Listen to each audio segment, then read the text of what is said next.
Нашите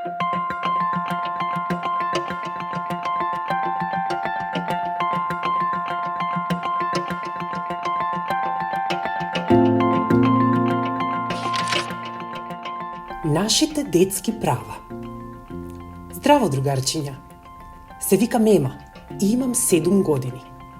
Живеам во четирикатницата што е во близина на детското игралиште. Тоа е омиленото место за игра на сите деца од мојата зграда. А како се викаш ти? На секој кат имам по барем едно другарче. Со некој од нив одев во градинка, а со некој сега учам во училиштето Радост.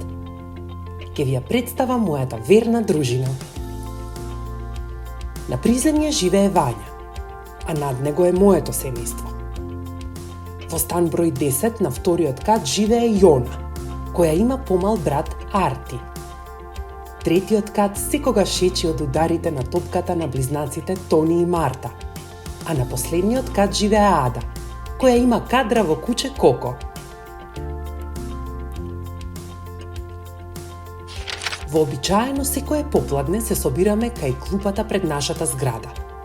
Па потоа започнува играње со топка, во песочник, а понекогаш е тоа брканица или криенка околу игралиштето.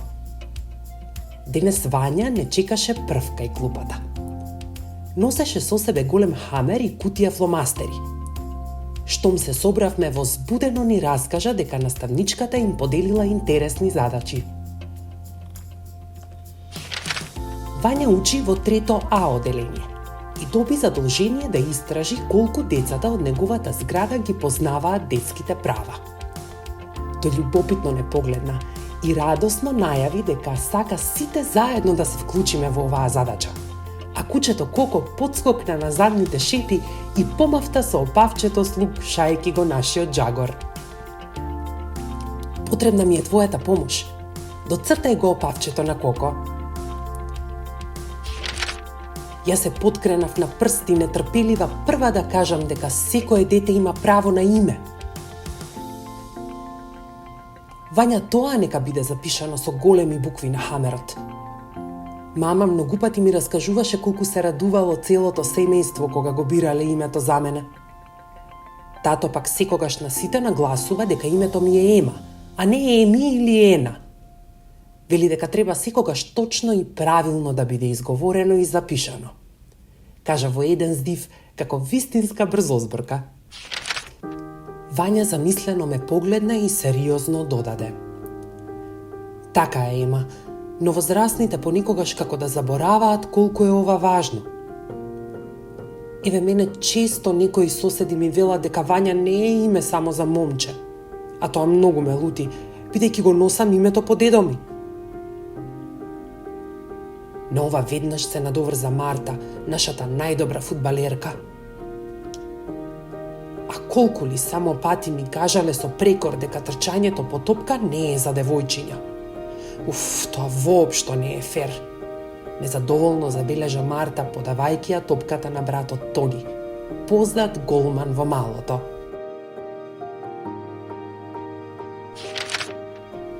Возрастните како да заборавиле колку многу нешта можат момчињата и девојчињата да прават заедно. Мудро додаде Јона. Јона знае безброј интересни податоци од големите убави енциклопедии, кои самостојно ги чита на албански, македонски и англиски јазик.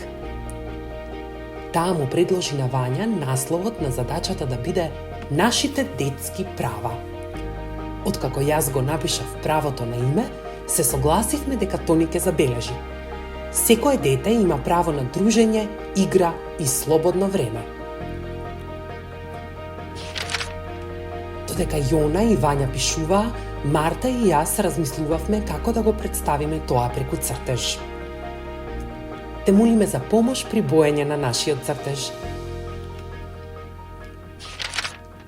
Кучето Коко љубопитно душкаше околу клупата, а Ада внимателно го следеше. Таа шеговито кажа дека би било убаво кога секое дете би имало право да чува милениче, што го израдува и насмеа Арти, помалиот брат на Јона. Нацрта ја насмевката на Арти. По неколку мига Ада го намурти лицето и натажено кажа: право на игра и дружење немаат подеднакво сите деца. Мојата другарка Дениса од музичко училиште не може да присуствува на многу роденденски прослави, бидејќи некои игротеки немаат пристапни рампи за незината инвалидска количка. А што е пристапна рампа? Праша Арти. Пристапна рампа е патека за полесно движење на инвалидската количка и пристап во зградите, училиштата, спортските сали, театри и други места каде има скали. Тоа го има и нашето училиште, објасни Тони. Препознаја пристапната рампа и обоја. Тоа е супер, бидејќи така ќе може сите деца да дојдат во училиште, кажав јас. Вања и Јона веднаш се досетија дека на Хамерот треба да го запишат и ова важно право. Секое дете има право да оди во училиште, за да научи да чита, пишува, пресметува, црта. Откако го напиша, Вања сподели дека во неговата паралелка има дете кое поради војната за жал морало да ја напушти својата татковина. Таму не можело да оди на училиште и не било безбедно. Секое дете има право на безбеден и топол дом, љубов, грижа и мирен сон. Се сети Јона на стиховите што ги прочитала неодамна. Ада му го даде кучето Коко на Арти и започна со цртање на ова право, а потоа сите и помогнавме во боењето.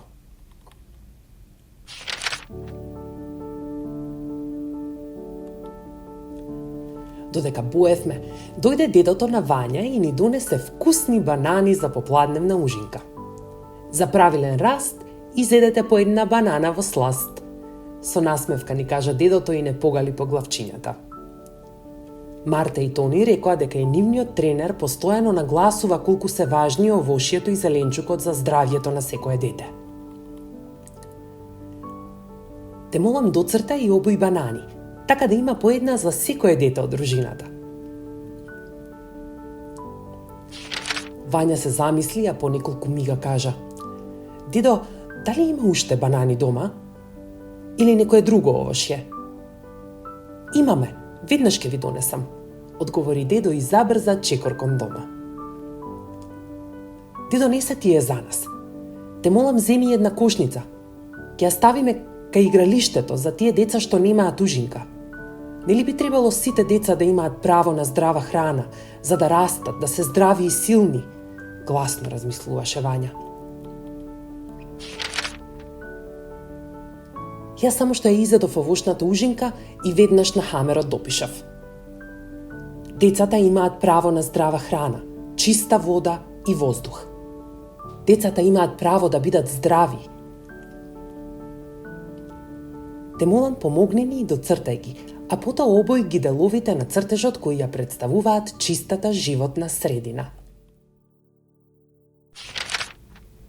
Јона тогаш сподели колку често нејзината мајка, која е лекарка во градската болница, вели дека за здравјето се важни и добра грижа на лекарите и доволно лекови за сите болни. Тони нетрпелив да започне со фудбалскиот меч на игралиштето подзастана и кажа: Правото на лекови и грижа треба да го запишеме со црвени букви, бидејќи мојот другар од клубот за некои лекови треба да патува во странство. Вели дека ги нема секогаш во нашите аптеки. Ада весело забележа дека нашиот Хамер беше речиси исполнет. Вања насмеано ни се заблагодари на сите за помошта и идеите. Кажа дека со нетрпение го чека утрешниот час за да го покаже Хамерот. Не замоли сите да се потпишеме на задачата. Те молам, помогни ни да ги допишеме нашите имиња. Дедото на Вања, кој седеше на клупата одстрана, не пофали сите за убавата соработка. Забележа дека секое дете од нашата дружина имало слобода да го каже своето мислење и да биде слушнато. Дедо, па и ова треба да се забележи како детско право. бидејќи важно е тоа што го мислат децата да го слушнат возрастните, додаде Вања. Дечиња, а дали знаете каде се запишани сите детски права? Не потпраша дедото. Се замисливме сите. Дедото ни кажа дека тие се забележани во документ што се вика Конвенција за правата на детето. Тој документ важи за сите деца од светот. Возрастните треба да се грижат секое дете да ги има тие права, нагласи дедото. Но многу деца ги немаат сите права, кажав јас. Тогаш дедото ни објасни дека во многу држави има возрастни лица кои се викаат детски правобранители. А што работат тие? Во еден глас прашаа Марта и Ада.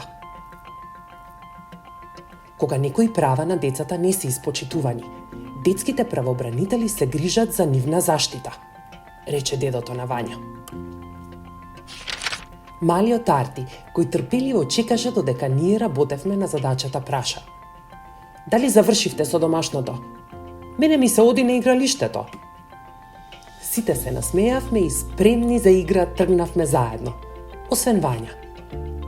Тој со трчаница отиде да го однесе хамерот и фломастерите дома и набрзо ни се придружи. Кучето Коко весело подскокнуваше. Драги другарчиња, ја запознавте мојата дружина. Ние денес научивме многу нови нешта. Се надевам дека и ти откриваш и учеше заедно со нас. Дали ти беше интересно? Јас би сакала повторно да другаруваме и да ти споделам нови случки на децата од мојата зграда. До следно видување. Те поздравувам!